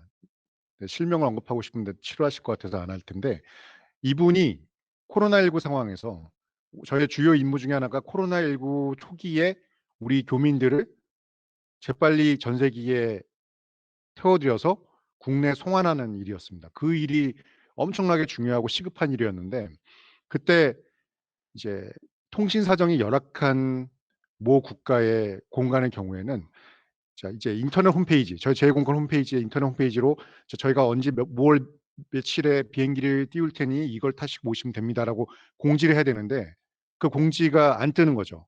전파가 안 되는 거죠. 우리 교민들께 연락이 돼서 빨리 전세기 태워서 모셔야 되는데 그 시급한 상황에 통신 상황과 통신 장애 발생했을 때 해결해 주신 분이 저희 아까 말씀해 드린 그 컴퓨터공학과 출신의 저희 동료분이었어요. 그래서 나와서 일요일 밤에 나와서 밤늦게까지 새벽까지 거의 해서 작업을 해 가지고 통신 사정을 일단 해결하기 위해서 그 관련된 업무를 보시고 제가 뭐라고 말씀드릴 수 없지만 보안 문제 해결하고 그다음에 그 공간과 연락을 해 가지고 공간에서 교민들한테 적절하게 개별 연락할 수 있도록 계속 안내도 해 드리고 상황을 계속 실시간으로 모니터해 가지고 결국에는 해결했습니다. 그래서 72명 정도 되셨는데 그분들을 무사히 전세기 태워서 모실 수 있었던 상황이 있었는데 결정적인 공헌을 하신 거죠. 그런 전공이 그렇게 빛났던 거죠. 컴퓨터공학과 출신이라서. 네. 좋은 예가 될지 모르겠지만. 네. 네, 답변 감사합니다. 그러면 해외 파견을 많이 갔다 오신 강주원 행정관님께 질문 드리고 싶은데요. 이제 해외 파견 시 숙소는 어디서 제공되는 건지, 그리고 해외 파견 중 휴가 기간이 겹치면 대체로 어떻게 보내시는지 궁금하다고 질문 주셨습니다. 좀 곤란한 질문이 여러 개 들어왔는데요. 사실 업무와 휴가는 저뿐만 아니라 모든 사람에게 좀 다양한 고민이자 딜레마일 수도 있는데요. 혹시나 제가 대체 가능한 인력이 있는지 또는 저밖에 할 수 없는 업무가 떨어졌을 때는 당연히 저는 이제 국가의 업무가 더 중요할 때도 있다고는 생각합니다. 하지만 뭐 개인의 행복이 더 중요하긴 하겠죠. 그래서 어떠한 경우냐에 따라 그런 것들을 좀 적절히 하고 있는데 특히 저희 과장님께서는 제 휴가가 더 중요하다고는 말씀하시지만 저는 또 외교부의 업무가 더 중요한 경우가 있기 때문에 제가 언제 그렇게 얘기했어요? 반대로 얘기했지. 네. 지금 그렇게 얘기하시면 큰일 나는데. 하지만 알겠습니다. 네, 과장님은 저의 휴가를 더 중요시 생각하지만 저는 이제 외교부의 업무를 더 중요시 생각해서 업무에 더 중요시하고 있고요. 그리고 해외 출장 갔을 때 숙소는 대부분 제가 같이 갔던 장관님의 숙소와 거의 같이 머물게 됩니다. 그렇게 해서 보안이라든지 다양한 이동 경로에서도 짧게 그리고 또 중요한 일정이 갑자기 생길 때도 있고요. 그래서 좀 그 다양한 숙소를 네, 거쳐가고 있고요. 또 질문이 뭐가 있었죠? 숙소와 휴가 기간이었습니다. 네. 네. 참고로 올해 저 휴가는 많이 남아 있습니다. 과장님은 많이 쓰시라 하셨지만은 네, 이상입니다. 네, 답변 감사합니다. 그러면 또 이렇게 행복하게 정책 홍보 담당관실에서 이제 근무를 시작하신 김연목 사무관님과 권주희 행정관님께 드리는 질문인 것 같은데요. 다 이루어진다옹님께서 처음 입사할 때 부서는 어떻게 결정되는지 궁금하다는 질문 주셨습니다. 부서 결정은 사실 인사과에서 정해주기 때문에 제가 정확하게 원리나 그런 것들을 알고 있지 못해서 설명드리긴 어렵지만 우선 저 같은 경우에는 국립외교원에서 외교관 후보자과정 연수를 마칠 때 이제 부서 지망을 하게 되었습니다. 거기서 이제 1지망부터 3지망까지 본인이 희망하는 부서를 적게 해주고 또 그 해에 그 부서에서 TO가 열리는지 여부 그리고 또 이제 각 과에서 어떠한 수요가 있는지 등을 종합하여서 인사과에서 결정을 해주는 것으로 알고 있습니다. 그래서 때로는 본인이 원하는 부서에 배치되는 경우도 있고 또 생각지도 못한 부서에 배치되는 경우도 있습니다. 저 같은 경우에는 사실 정책 홍보 담당관실이 1지망이었는데 정말 운이 좋게도 이 부서에 정말 배치가 되어서 지금 정말 만족도 100%로 근무를 하고 있는 상황인데요. 과장님 잘 들리시나요? 네, 근데 이 부서 배치에 대해서 너무 고민은 많이 안 하셔도 될 것 같은 게 물론 본인이 원하는 부서에 배치되어서 일하는 것이 가장 이상적일 수도 있겠으나 아까 다른 분께서 질문해 주셨을 때 제가 답변해 드린 것처럼 이제 외교부 본부 내에서는 순환 근무가 자주 이루어지기 때문에 본인이 희망하는 부서에 있든 또 생각지도 못하는 부서에 왔든 이 1년 또는 2년 단위 정도로 또 부서가 바뀌기 때문에 언젠가는 본인이 또 새로운 업무를 해야 되는 상황이 생기고 또 언젠가는 반대로 본인이 정말 원했던 부서에 가게 되는 경우가 생깁니다. 그래서 뭐 부서 배치에 대해서는 저는 이 정도 설명드릴 수 있을 것 같습니다. 네. 그러면 혹시 권주행정관님 모가디슈 보셨나요? 네, 봤습니다. 네, 메타버스에 올라온 질문으로 넘어가려고 하는데요. 네. 외교관의 길을 가기로 결정하실 때 혹시 이제 영화 모가디슈 등을 보면 신변의 위험이 생길 수 있는 그런 발생할 수 있는 일도 있는 것 같다고 하시는데 이러한 경우도 염두에 두고 진로를 결정하신 건지에 대한 질문이 올라왔습니다. 물론이죠.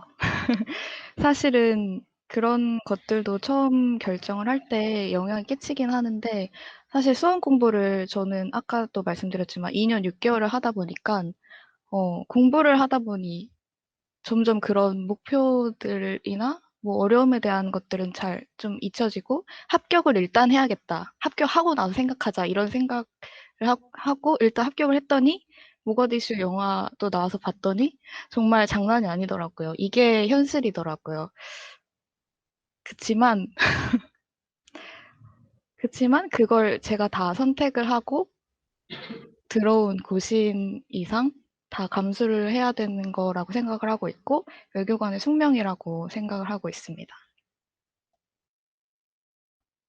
네, 그럼 이어서 바로 유튜브 질문으로 다시 한번 권주 행정관님한테 질문 드리고 싶은데요.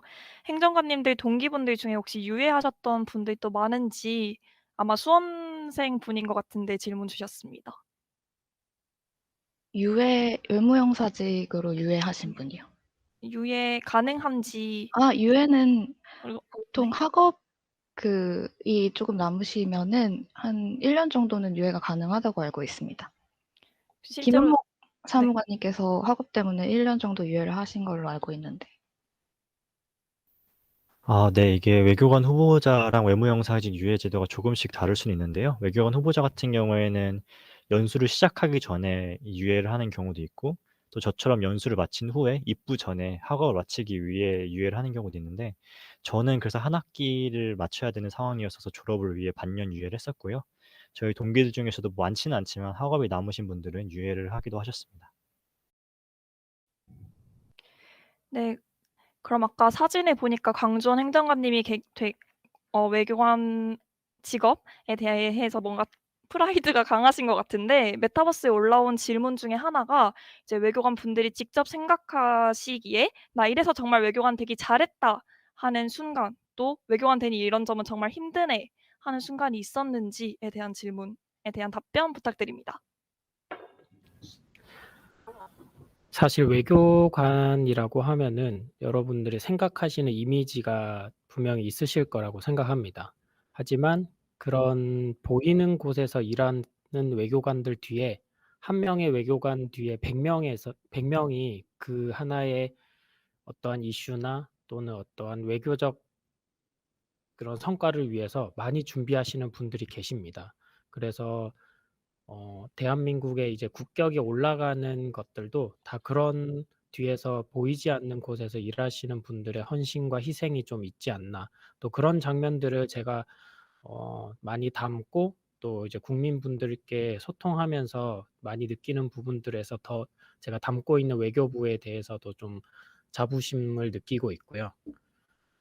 또 그런 부분에서도 또 많은 분들에게 외교관이라는 직업을 또 추천드리는 이유가 그런 보이지 않는 곳에서 일하면서도 또 성취감도 느낄 수 있고 또는 또 역사의 한 장면에서 자기들이 그 어떠한 업무를 또 이뤄낼 수도 있고요. 그래서 좀 그런 부분들이 좀 기억에 남고요. 또 어떤 질문 하셨죠? 힘들었던 거. 네. 휴가를 가고 싶은데 못 가가지고, 그지? 사실 그 자부심과 힘든 점이 좀 비슷한 것도 있는데요. 과연 어디까지 외교관들의 그런 모습들을 보여드려야 될지도 좀 많이 고민되는 부분이기도 합니다. 이러한 모습까지 또 이제 보여드려서 우리가 진짜 고생하고 있다라는 거를 티를 내야 될지, 아니면 이러한 성과 위주로 보여줌으로써 좀 어떻게 보이면은 좀 눈살 찌푸릴 수도 있지만 또 외교부의 자랑스러운 장면일 수도 있는데, 그런 부분은 저희 또 장준성 과장님께서 아주 적절하게 해주셔가지고 지금 외교부가 장관급 부처에서 거의 상위권 1, 2위를 다투고 있는 결과가 오지 않았나라고 뭘 생각하는 상위권인지, 의미로, 뭘 어떤 네, 상위권 일위를 그래서 외교부 꼭 눌러주세요. 네, 부탁드립니다. 네, 이상입니다. 제가 조금 끼어들어도 되나요? 그런 말씀을 좀 드려야 될 것 같은데, 이게 지금 유튜브에 관련 질문이 또 올라왔습니다. 디지털 소통팀에 계신 분들도 외교관이신가요? 까지 그런 질문이 올라와서 제가 조금 설명드려야 될 것 같아요. 저희가 외교관이라고 통칭하시지만 그게 이제 입에 붙기도 했지만, 관련법 그 외무공무원법에 따르면 외무공무원입니다. 외무공무원, 외무를 보는 공무원이죠. 외교 업무를 보는 공무원인 겁니다. 그래서 저희가 그 관련법에 따라서 모든 외교부 직원, 대부분의 외교부 직원, 외교부 공무원들은 외무공무원입니다. 그렇게 구성이 돼 있고요. 점점 그런 개념은 바뀌고 있는데, 그게 이제 많이 퍼져 있지는 않지만, 크게 이 월드컵 축구 국가대표팀처럼 생각하시면 될 것 같아요. 축구 대표팀에 공격수, 수비수만 있는 건 아니잖아요. 사실 거기에 감독도 있고 코치도 있고 메디컬 닥터도 있고, 그다음에 프론트라 그래서 여러 가지 다른 지원 업무를 해주는 사람도 있고, 뭐 저처럼 이렇게 홍보 담당관도 있고, 그다음에 무슨 이제 그 외에 어떤 영향을 신경 써주는 사람도 있고, 여러 사람들 자기 분야의 강점을 갖고 있고 전문성을 갖고 있는 여러 사람들의 노력의 총합이 말하자면 국가대표팀의 성과를 나타나는 것처럼 외교부도 점점 그런 조직이 되고 있습니다. 오늘은 이제 그 시험에 관심이 많으신 분들의 이제 정보를 드리기 위해서 외교관 후보자 그리고 외무영사직 이제 시험 합격하시고 갓 들어오실 신입 저희 외무 공무원들에 대해 사례를 위주로 또 말씀드렸지만, 다양한 경로로 외교부에 입직해서 활약하시는 외무 공무원들이 많이 계십니다. 근데 힘든 건 뭐냐면 성취의 순간은 다 있습니다. 각자 아까 말씀드린 것처럼 우리가 평소에 다져놓은 그 네트워킹, 상대 국가와의 네트워킹, 상대국 정보의 네트워킹 통해서 다른 국가, 어느 국가보다도 먼저 우리 교민들을 코로나 상황에서 철수시키고 할 수 있었던 거, 그게 다 깔려 있는 거거든요, 노력들이. 그런 성취의 순간들은 너무나 많고 공개할 수 있는 것들이 훨씬 많습니다. 보안 문제 때문에. 근데 힘든 건 뭐냐면 외교부는 물론 저희가 이제 재국민 보호라는 아주 중요한 업무가 있지만 국내에서 민원 업무를 하는 부처가 아니에요. 다른 부처는 이 국내의 우리 국민들을 위해서 매일같이 정책 결과물을 쏟아내고 그걸로 보도자료를 내고 성과를 내지만, 저희는 성과 그 자체보다 성과를 내기 위한 과정, 아주 작은 과정 하나하나에 늘 모든 힘을 다해야 되는 부처입니다. 순식간에 어느 하루에 깜짝하고 놀랄 만한 성과가 나올 수 있는 데가 외교 영역이 아니거든요. 매일같이 해야 되는 거예요. 매일같이. 그래서 밤에 그렇게 가라고 하는데 불이 켜져 있고 집에 못 가고 맨날 11시 넘어서 택시 타고 들어가시는 직원들이 굉장히 많은 곳이기도 합니다. 그게 힘든 거라면 힘든 거고, 강전 행정관님한테 제가 휴가를 가라고 계속 이렇게 말씀드리지만 못 가는 거는 다들 이렇게 그 책임감이 있는 거죠. 내 영역에서 내가 뭘 못하면 어떻게든 구멍이 뚫리니까라는 생각을 다들 갖고 사니까 편치 않은 직업이기도 합니다. 마음이. 그런 게 힘든 거면 힘든 게 아닐까 싶습니다. 네. 휴가 잘 가고 있습니다. 걱정 마십시오. 네, 그러면 강주원 행정관님의 워라밸을 응원하면서 아까 순환근무에 대해서 말씀해 주셔서 그 부분에 대한 추가 질문을 같이 드리려고 합니다. 총 2가지 질문이 있는데, 첫 번째로는 제2 외국어로 선택한 언어와 관련된 지역만 근무하나요? 라고 질문을 주셨습니다. 네, 그럼 첫 번째 질문은 제가 답변 드리겠습니다. 그 외교관 후보자 선발 시험이든 외무 영사직 시험이든 이제 시험을 보실 땐 제1국어가 필요한데요. 그리고 이 제1국어가 분명히 이제 발휘되는 순간들이 많지만 결코 그 언어에 따라서 공간이 무조건적으로 결정되지는 않습니다. 예를 들어서 저는 시험을 준비할 때 중국어를 선택했었는데요. 그렇다고 해서 오로지 중국 공간만 가야 된다라는 건 아니고 이 제2외국어가 본인이 이제 어떤 특정한 공간을 가고 싶을 때 내가 이 공간에 가서 더 잘할 수 있다라는 것을 어필할 때 도움이 될 수는 있겠지만, 반대로 제가 뭐 프랑스어를 할 줄 모른다는 이유로 프랑스 또는 아프리카 국가들에 배치받지 못하는 그런 불이익이 있는 경우는 또 적은 것으로 알고 있고요. 그 외국어를 또 새로 이 외교부 들어오신 후에 또 새로 배우시는 분들도 많은 만큼 이 본인이 지금 선택한 언어에 따라서 이 외교부 내에서 커리어, 공간이 결정된다라고 단언하지는 않으셨으면 좋겠습니다. 그럼 실제로 희망하시는 분의 경우에는 선택한 제2외국어와 관련된 지역으로 발령이 자주 날 수도 있는 건가요? 제 질문을 정확히 이해했는지는 모르겠지만 외교부 내에서 공간 발령이 결정되는 게 정말 다양한 요소들이 고려되고 그중 하나가 제2외국어 정도라고 생각하시면 될 것 같아요. 그래서 그 요건들이 부합되면 본인이 희망하시는 공간 위주로 갈 수도 있고, 또 아까 제가 부서 배치 말씀드릴 때처럼 그 상황에 따라 본인이 희망하는 공간에 자리가 없을 수도 있고, 또 다른 분이 또 정해질 수도 있기 때문에 항상 본인이 원하는 곳만으로는 갈 수는 없다는 것도 좀 참고하셨으면 좋겠습니다. 실제 순환근무 관련 질문인데요. 퇴직할 때까지 지속적으로 순환근무를 하는 건가요? 한 곳에 정착은 어려울까요? 라고 질문을 주셨습니다. 혹시 권주희 행정관님께서 답변해 주실 수 있나요? 제가 알기로는 그렇다고 알고 있습니다. 깔끔한 답변 감사드립니다. 또 여기 휙터뷰 기획자가 계신 걸로 알고 있는데 혹시 휙터뷰 재밌게 봤는데 어떻게 기획하게 되셨나요? 라는 질문에 한번 답변해 주실 수 있나요? 뭐 휙터뷰 같은 경우는 정말 저희 팀에서 모두 힘을 합쳐가지고 만든 영상 시리즈인데요. 일단 기획 같은 경우는 저희 작가분이 계십니다. 디지털 소통팀에는 크게 작가, 그리고 디자이너, 영상 촬영 편집 PD가 이렇게 있고요. 그래서 작가분이 이런 아이디어를 제시해 주셔가지고 그런 아이디어를 디벨롭해서 디자인적인 부분은 디자이너분이, 그리고 촬영 영상 제작 같은 경우는 제가 함으로써 정말 디지털 소통팀의 역량을 잘 표현할 수 있는 부분이 아마 이 휙터뷰 콘텐츠라고 생각하거든요.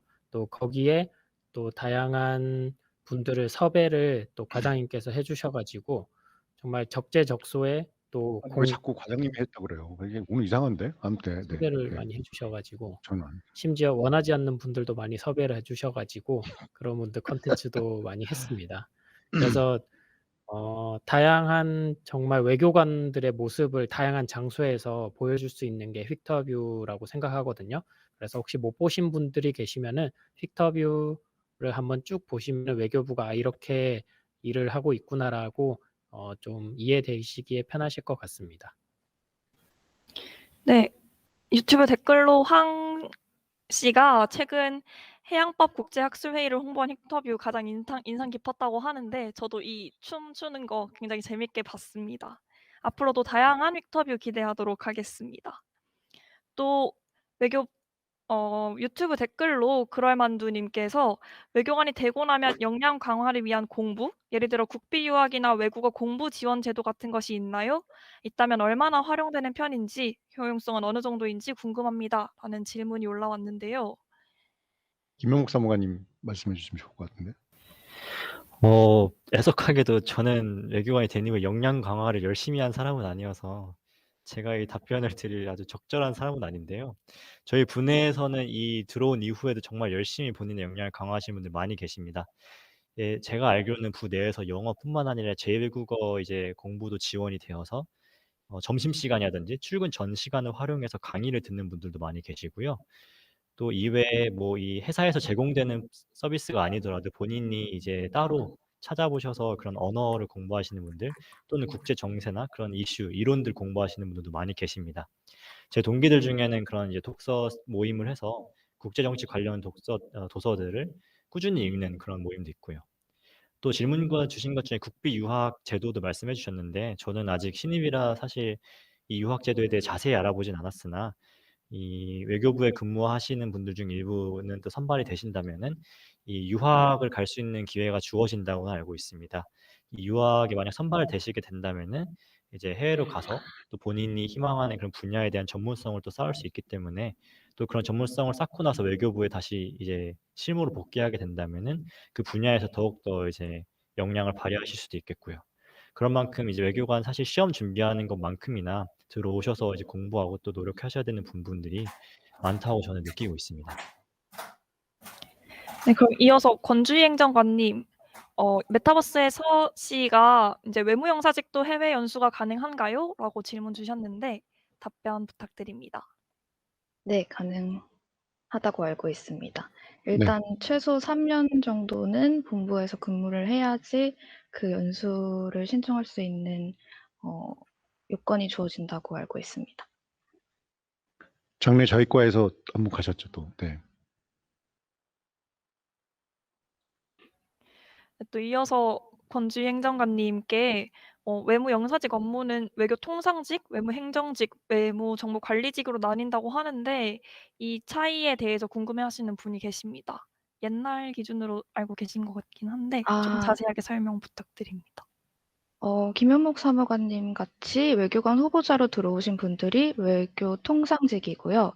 외무영사직 공채시험을 통해서 들어오신 분들이 외무행정직이고 또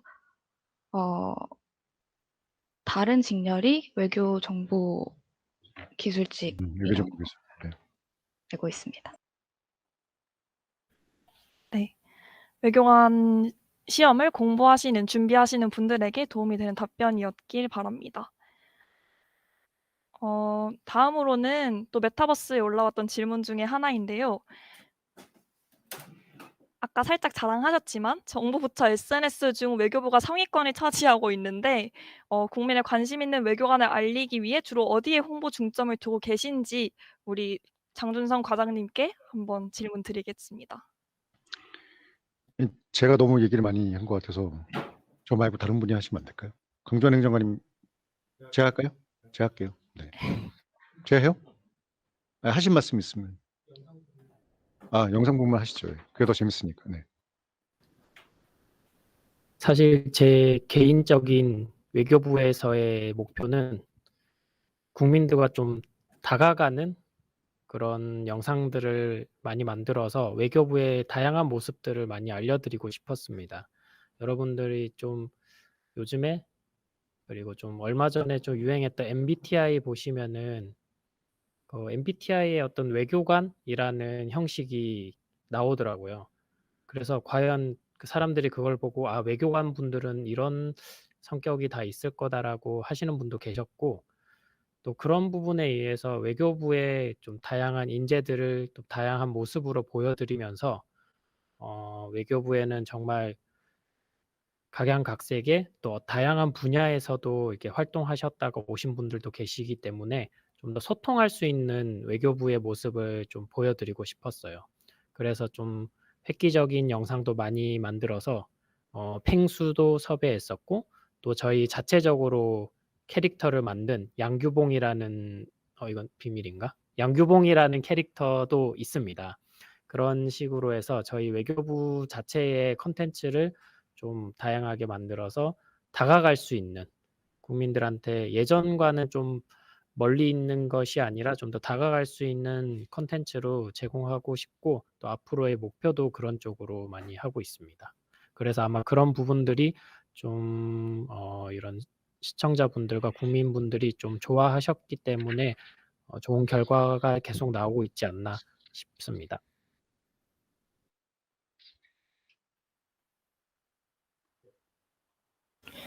말씀 잘하셔서 네. 제가 따로 더 드릴 말씀 없을 것 같습니다. 네, 그러면은 마지막 질문은 공통 질문으로 다 한번 물어볼까 하는데요. 다시 태어나서 직업을 선택한다고 해도 외교관을 선택하실 건가요? 라는 질문에 김현목 사무관님부터 순서대로 한번 답변 들어보도록 하겠습니다. 네, 뭐 다시 태어나는 거에 대해 생각해 본 적은 없는데요. 저는 당연히 외교관을 다시 택할 것 같습니다. 사실 외교관 생활을 해본 지 얼마 안 돼서 뭐 자세히 말씀드리긴 어렵지만 저는 뭐 앞서 다른 분들께서도 잘 설명해 주셨듯이 외교관이라는 게 보이는 곳에서 그리고 또 보이지 않는 곳에서 우리 국민들 그리고 우리 나라를 위해서 정말 열심히 일하시는 모습을 보고 저도 그들의 일원이 되고 싶다. 나도 한 소리라도 도움이 되는 사람이 되고 싶다라는 그런 마음을 이곳에 들어와서 더 갖게 되었기 때문에 저는 다시 태어나도 외교관이를 선택하게 될 것 같고요. 그때도 일지망으로나마 정책 홍보 담당관실을 쓰지 않을까라는 생각을 하고 있습니다.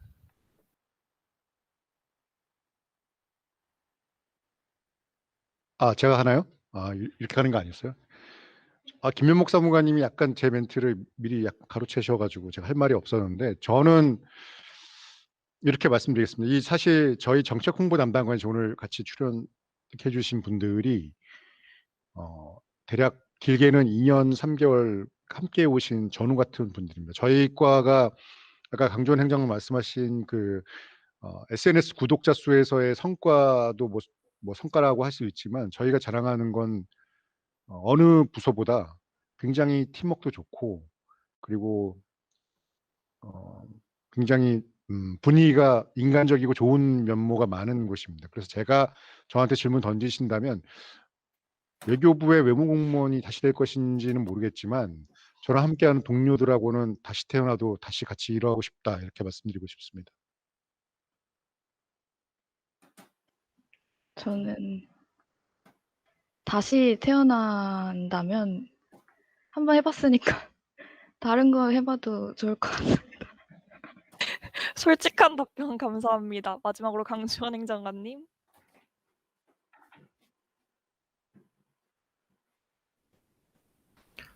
저는 다시 태어난다면은 좀 더 빨리 외교부에 들어오고 싶습니다.